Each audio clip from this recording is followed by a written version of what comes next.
Kerry Chikarovski, our diplomats, and not just the Prime Minister and the Foreign Minister, but the diplomats in the government more broadly, they're earning their keep at the moment, aren't they? It is a challenging time right now.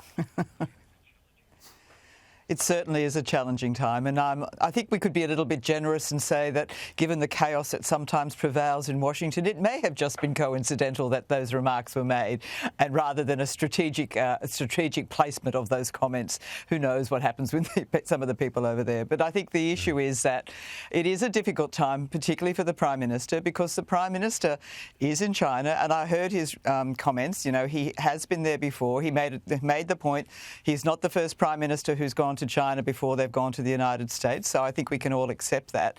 But the problem is that most of the times when Australian Prime Ministers were going to the United States, they were being welcomed with open arms. And I think that's the point that the Prime Minister is trying to juggle at the moment. Be kind to China, but hope that when he gets to a meeting eventually with President Trump, that it will be cordial, that it will be friendly, that it will be with open arms. And I think that's the big concern for a lot of the diplomats, and I think that's the big concern for a lot of people who are actually looking to do what they need to do both with China and the States. The defence people are concerned. I think the diplomats are concerned, but the trade people are concerned. I think everybody's concerned that this balancing act is somewhat difficult, and it's kind of like sitting on a wire fence at the moment for the Prime Minister. Yeah, this is exactly where the leaders and our political leaders as well really are tested in terms of their diplomatic skills. I want to ask you about something else, Bruce, because the ABC reporting today, this incoming government brief, some of it was redacted, some not. I was a bit sceptical when I saw this as a mistake. Again, you know, just to be a little bit sceptical like we were with the US timing of their statement, I was thinking, is this really a mistake? Is this expectation management because of the government's roundtable? I'm told by senior figures in the government this was a stuff-up. It's that we're giving them too much, I think maybe giving them too much credit in terms of their strategy here, a bit Machiavellian, but it looks to me like typical expectation management. I'm assured it's not, Bruce, but either way, it plays in that sense, doesn't it? Well, it may, but I don't think that was the intention. I think someone just stuffed it up, and that happens from time to time, and it probably happens a little bit more often than you'd expect, having come across some interesting FOI applications in the past. So, and I do think that the Treasurer has responded sensibly. He said, well, you know, there's no surprises in the question about housing because he's already flagged the need to do more in housing. And I think that's a reality that everybody is fully cognizant of. You know, housing is such a critical problem, and it doesn't matter how much you do, it's never enough. The Prime Minister's already ruled out tax hikes to GST, so I don't think that's going to happen.